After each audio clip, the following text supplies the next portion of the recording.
Good afternoon. I am Kelly Main, and I am honored to be reading this citation today. The highest distinction the Senate of the University can confirm upon an individual is an honorary doctorate. At the University of Manitoba, the criteria include distinguished achievement in scholarship, the arts, or public service. Our honorary graduate this afternoon is Dr. Peter Stringham.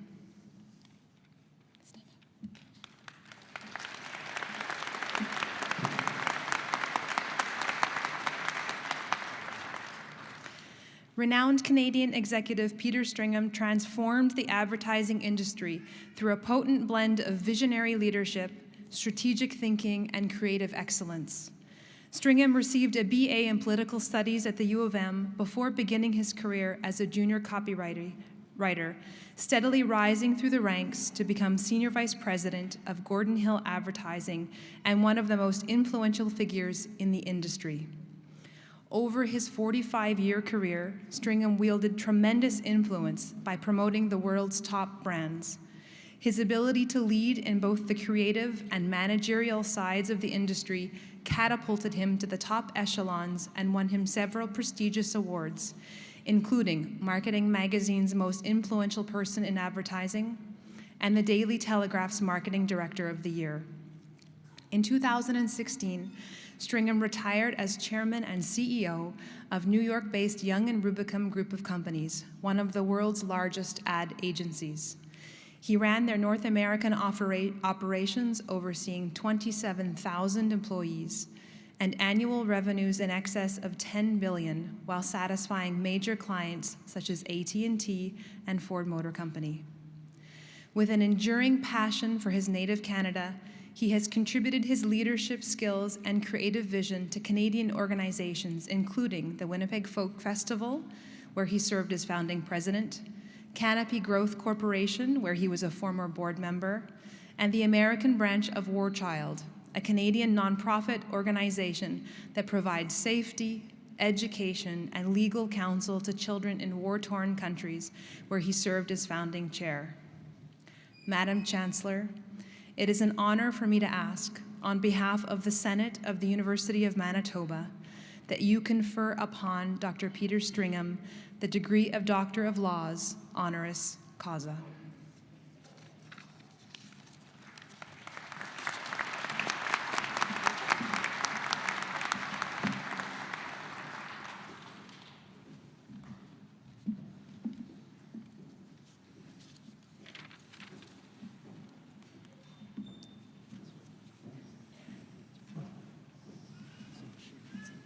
By the virtue of the authority vested in me as Chancellor of this university, I admit you to the degree of Doctor of Laws, honoris causa, with all the rights and privileges thereto appertaining.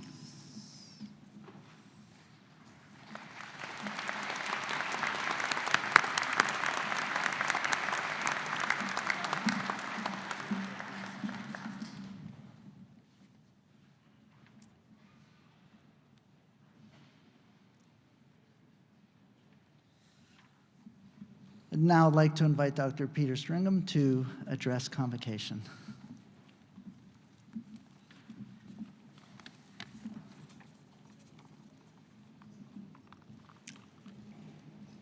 Chancellor Mann, President Ben-Arash, graduands, family, friends, and honored guests. I want to thank the university so very much for this kind and unexpected recognition. The honor is especially important because this school is where so many Stringhams have graduated. My siblings earned multiple degrees here.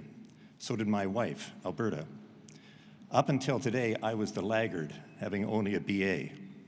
So I especially want to thank the selection committee and the Senate for helping me to catch up. Now, I have been lucky enough to address many different student audiences in places like the London Business School and Columbia, but I've never spoken to a graduating class before. When I asked, I was advised to pass on some of the things that have worked in my career. So here are my thoughts. First, as I prepared for this, I realized that you face far greater challenges than we did in the 1970s. Global pandemic, the largest conflict in Europe since the Second World War, the rise of autocratic governments in unexpected places, and the constant advance of climate change. These are complex problems. Your generation will need novel solutions. But I am not here to tell you that you're not up to the task. Quite the opposite. In the advertising business, we have a saying, the bigger the problem, the bigger the opportunity. So looking at today's problems, I would say you have some enormous opportunities. The question is, how will you navigate this turbulent new world? We'll start by learning how to pivot. When things don't go as you plan, explore new opportunities, find a new path, identify and learn the skills you will need to get you there. Careers seldom roll out in a straight line. Always be prepared to change course. My father was named a U of M Professor Emeritus after a long career in the Faculty of Agriculture. He taught me that the true object of education is to teach you how to teach yourself. Use that thought to challenge yourself to constantly improve.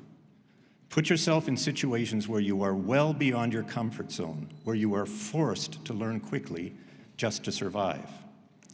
That was the case when I talked my way, literally, into a position at my very first agency, Gordon Hill Advertising. It was a very small office here in Winnipeg, and I applied to do double duty as a copywriter and account executive. I had studied creative writing, but I had no training at all in marketing communications. But I convinced them to hire me by reading everything I could find written by the giants of the agency world like David Ogilvy and Bill Bernbach. Trouble was, then I had to live up to my words. So I sought out brilliant people in the company like copywriter Russell Scholl. Russ taught me to keep revising my copy long after I thought I had it right, seeking perfection. Years later, as I worked on the first global HSBC campaign, I reverted to Russell's rules, insisting that copy be revised until every detail was perfect. The creatives must have hated me. I'm sure they had my photo pinned up on dartboards in their offices. But when we launched to huge success, all was forgiven. We became the stars of London's financial world. Too bad Russell, who was from Britain, wasn't around to see the result of his brilliant mentoring. You will need a mentor. As you progress, you will probably need several mentors. This is because of a concept called the Peter Principle, nothing to do with me.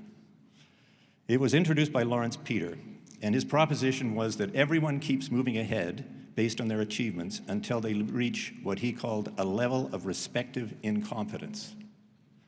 In other words, you keep progressing, getting promoted, until we find ourselves in a position for which we lack the necessary skills, and that's where we get stuck.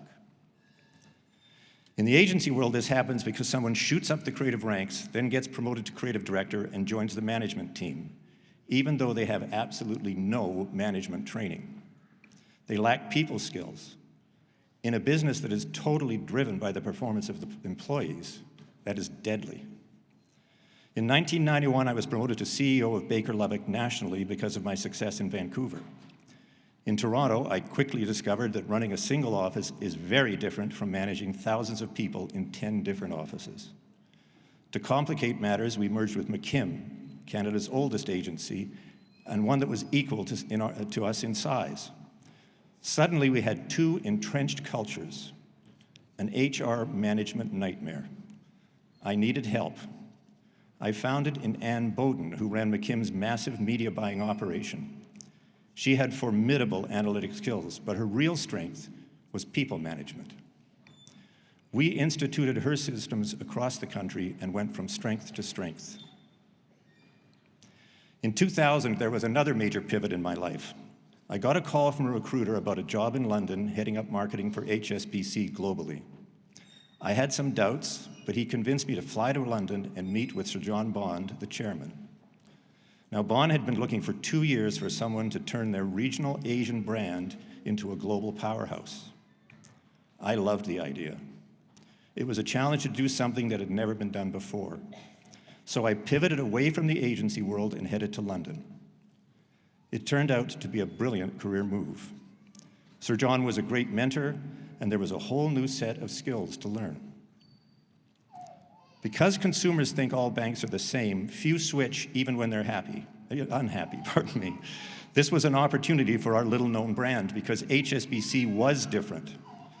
From its beginnings in Hong Kong in 1865, HSBC drew on a very diverse global workforce by spreading from one global market to the next, relying on local talent. Valuing diversity is not just nice to do. It is a powerful economic idea. From this thought, the World's Global Bank campaign was born. It was instantly celebrated. It's being celebrated now up there. The brand value grew rapidly, adding billions to our market cap. So my time at the bank was perhaps the most successful part of my career. I took on a huge problem and turned it around. I recommend that you look for the same type of challenges. If you step into a job where everything is going well and success is all around you, it's hard to distinguish yourself. But if you take on the job nobody else wants, you can excel. So don't look for a comfortable place to start work. Look for some big problems. Look for the position where you are forced to learn and you will never look back. Thank you for having me, and good luck.